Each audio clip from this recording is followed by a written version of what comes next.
1934 ஒரு படம் வந்துச்சு. கதாநாயகி பஞ்சம், அதனால் எஸ்டி சுப்ரேஷமிக்கு 1000 ரூபா சம்பளம். பிற்காலத்தை தங்க பிளேட்டு தங்க டம்ளர் சாப்பிட்ட தியாகராஜ பாவருக்கு 750 ரூபா, டயட்டுக்கு 500 சம்பளம். அந்த படம் சூப்பர் ஹிட். அதுக்கப்புறம் 1942 உங்களுக்கு கண்ணகி படம் வருது, இளங்கோவன் வசனத்தில் வருது. அதுக்கப்புறம் ராஜின் அண்ணா அவர்கள் வந்து வேலைக்காரியும் ஓரிரு கொண்டு கொடுக்குறாரு. அப்புறம் வருகிறது பராசக்தி. என்ன படம் சார் பராசக்தி? பராசக்தி வரும்போது எனக்கு 10 வயசு பையன் நான். இவங்கெல்லாம் இன்னும் சின்ன பிள்ளைலாம் இருந்திருப்பாங்க. அந்த பராசக்தி படம் வந்து தமிழ்நாட்டையே புரட்டி போட்ட ஒரு படம். பாவல வரதராஜன் ஒருத்தர் நாடகமாக போடுறாரு. முதல்ல யதார்த்தம் பொருசாமி பிள்ளைகிட்ட நடிக்க ஆரம்பித்து அதுக்கப்புறம் அப்படியே ஒவ்வொருத்தராக மாறி கடைசியில் கேஆர் ராமசாமி நடிச்சிட்டு இருந்த ஒரு இளைஞனை கூப்பிட்டு பிஏ பெருமாள் முதலியார் வந்து இந்த அப்படி நடிக்க வைக்கிறாரு. சின்ன விஷயந்தான். கல்யாணிக்கு வந்து மதுரையில் கல்யாணம். அண்ணன்மாருக்கு வந்து பஞ்சம் முளைக்கிறதுக்கு பர்மா போனவங்க 10-12 வருஷமாக திரும்பி வரல.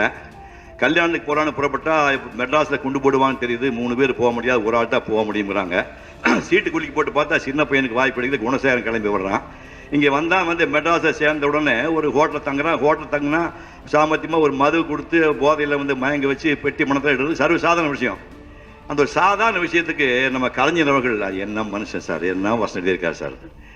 ஐயோ ஏமாந்தேன், எத்தனையோ கஷ்டப்பட்டு கடல் கடந்து வந்தேன். கல்யாணி காலையிலே உன்னை காணலாம், அத்தானை காணலாம், அப்பாவை காணலாம் என்று ஆசை அலைமோதி கிடந்தேனே. நெஞ்சிலே நஞ்சு எள்ளி கொட்டி விட்டாள், கொஞ்சி குலவி கொடுமை செய்து விட்டாள் வஞ்சகி. இதை விட என்னை கொன்றுக்கலாமே அவள். பஞ்சையாய் பராரியாய் என் தங்கைக்கு இப்படி தரிசனம் தர வேண்டுமா நான்? வறுமை, திருட்டு, வஞ்சகம், விபச்சாரம் எங்கே வற்றாத ஜீவநதிகள் வளைந்தோடும் நாட்டிலே, வளமான சோலைகள் பூத்து குலுங்கும் பூமியிலே, வாழ முடியாதவர்களை, வாழபடி தெரியாதவர்களை, வாழ்வதற்கே பிறந்தவர்களை இந்த வங்கத்தில் என்னை வந்ததும் வராதுமா இப்படி வாட்டி விதைக்கவா வேண்டும்? சிங்க திருநாடே நீ சிறந்தை கூடாக மாறியது எப்போது? வந்தாரை வாழ வைக்கும் வளமுகு தமிழகமே, நீ சொந்த நாட்டானே சுண்டது எத்தனை நாளாக? வீர பெண்களின் ஏடுகளை எழுதி எழுதி ஏற்றம் பெற்ற என்னருமை பொன்னாடே, நீ வீதிகளில் விபச்சாரிகள் தெரியவிட்டு உன் விழிகளை மூடிக்கொண்டது ஏன் ஏன் ஏன்? வானத்தை முட்டும் மாளிகைகள், மானத்தை இழந்த மனிதர்கள், உயர்ந்த கோபுரங்கள், தாழ்ந்த உள்ளங்கள், தமிழ்நாடே இதுதான் அவன் தளபதி. ஐயோ கல்யாணி, நீ மதுரையிலே, நான் மதராஸ் தெருவிலே ஆதரவற்றவனாக, அனாதையாக, யாரிடம் எதுவும் பேச முடியாத ஊமையாக. ஐயோ கல்யாணி கல்யாணி, என்ன சார் வசனம்? இது நடிக்கிறதுக்கு ஒரு பையனை போட்டால் அந்த பையன் ஒல்லிப்பிச்சான். கண்ணமெல்லாம் ஒடுங்கி போயிருக்குது. தலை பின்புக்கு 2 தலையாக தெரியுது. தாழ்வு மனப்பான் உச்சமாக இருக்கிறான். தினம் பாக்கெட்டில் 100 ரூபா பணம் வைக்கிறாங்க. என்ன பண்ணி தெரியாது, இந்த பணம் செலவிட்டு வரணும். தினம் 100 ரூபாய்க்கு இப்போ 10,000 ரூபா மாதிரி. என்ன பண்ணி நாளைக்கு காலை காசு இருக்கலாம் சொன்னால் அப்படி அனுப்புகிறாங்க. அப்படியே படிப்படியாக 8 மாதம் 9 மாதம் 10 மாதம் செட்டியாருக்கு நம்பிக்கையே இல்லை. இந்த பையன் தேர மாட்டான், தேவையில்லாமல் எடுத்துருக்கேன், கேஆர் ராமசாமி போட்டு ஷூட் பண்ணலாம் சொல்லியிருக்காரு. அந்த கடைசி கட்டத்தில் வந்து கோர்ட்டு சீன் ஷூட் பண்ண உடனே செட்டியார் படத்தை பார்த்தாரு. அடாடாடா, இந்த பையன் தாயா நம்ம எதிர்பார்த்தா, இவ்வளோ அழகாக பண்ணியிருக்கானே அப்படின்னு. நம்ப மாட்டேங்க, அந்த நீதிபதி வீடு, அந்த இட்லி சுட்ட கடை, ரயில்வே ஸ்டேஷன் பின்னணி மொத்தத்தை செட்டை போட்டு 15 நாளில் எடுத்த படம் தான் நாம் பார்த்த பராசக்தி படம். இப்போ இப்படிலாம் பண்ண அந்த பையனுக்கு பின்னணி பார்க்கணும்ல. திண்டுக்கல் பக்கத்தில் நாடகம் போடுறாங்க. எல்லாம் அந்த பையனுக்கு 10 வயசு 12 வயசு இருக்கும். அந்த வாரம் பூரா நாடகம் சரியா இல்லை. கொடைக்கானல் மலையிலேருந்து விறகுலாம் உடைச்சிட்டு வந்து இன்னைக்கு ஒரு வேளையாவது சாப்பிடலாம்னு சொல்லி பெரிய வானொலி வச்சு சாம்பார் சாதம் மாதிரி ஒரு 50 பசங்கள் சேர்ந்து பெரிய வானொலி வச்சு சமையல் பண்ணுறாங்க. சாம்பார் சாதம் பண்ணிட்டு இருக்காங்க. ஒரு 6:30 மணி ஆகி போச்சு. எடுத்து பதம் பார்த்தா இன்னும் கொஞ்சம் வேகலான்னு தோணுச்சு. ஒரு 2 லிட்டர் தண்ணி ஊற்றி இன்னும் 5 நிமிஷம் வேகத்தா சரியாக போகும்னு தண்ணி ஊற்றிட்டு கிண்டிட்டு பார்த்தா கிட்டுன்னு ஏதோ ஒரு வாசனை வருது. மோந்து பார்த்தா கெரோசின் வாசனை. ஊத்துருந்து கெரோசின். அன்னைக்கு பட்னி. அந்த பட்டிக்கிற பசங்களே சிவாஜி ஒருத்தர். கற்பனை பாருங்க. திருச்சியில் தேவர்காலில் ஒரு நாடகம், எம்ஆர் நாடகம் வந்து 7 மணிக்கு இருக்குது.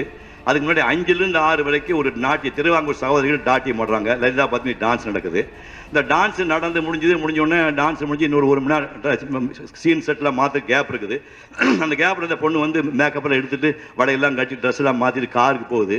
ஒரு பையன் ஓடி போய் அந்த பொண்ணுக்கிட்ட, மேடம் மேடம் லைஃப்பில் உங்கள் கூட ஒரு படத்தில் நடிக்கணும்னு ஆசைப்பட்றேன் அப்படின்னா அந்த பையன் தான் சிவாஜி கணேசன். எப்படி சார்? பப்பி கூட நடிக்க பத்மினி, அந்த பொண்ணு பத்மினி நடிக்கணும் ஆசைப்பட்டா. அப்போ எத்தனை படம் நடிச்சாங்க? காவியம் படத்தோட சிவாஜி பத்மினி தானே. கமலமால அப்புறமா வந்தவங்க தான். எங்களுக்கு சிவாஜி பத்மினி தான் ஜோடி. அவங்க தானே அமல தேவரில் ஒன்றா போக வேண்டியங்க. அமர காதல்கள் இல்லவா அவங்க. அந்த பொண்ணுகள் சொல்றாரு லைஃப்பில் கூட ஒரு படத்தில் நடிக்கன்னு சொல்றாரு. கோடம்பாக்கில் ஒரு மெயின் ரோடு, நான் சொல்றது 1950 51 காலகட்டங்கள். மெயின் ரோடில் ஒரு சின்ன ஒன்று கொடுத்துற வீடு.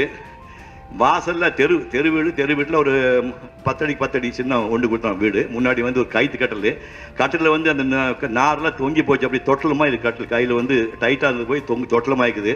ஒரு தாடியோட ஒரு பையன் படுத்துருக்கான். பேசப்பட சம்பத்துக்குமார் போய் பேட்டி எடுக்கிறாரு.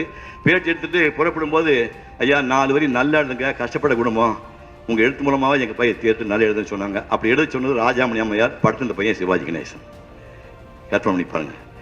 இங்கு புறப்பட்டவன் தான். அப்புறம் நயாகராவில் ஒரு நாள் மேயராக்கி சாவி கொடுத்தாங்க. தென்னாப்பிரிக்காவில் போய் கட்டபொம்மனுக்கு வந்து பிரைஸ் வாங்கிட்டு வாரு. உச்சம் தொட்ட மனிதன் அல்லவா, இனிமேல் ஒரு சிவாஜி பிறக்க முடியுமா? நம் காத்து நம்ம பார்க்கவே முடியாது ஒரு சிவாஜியை.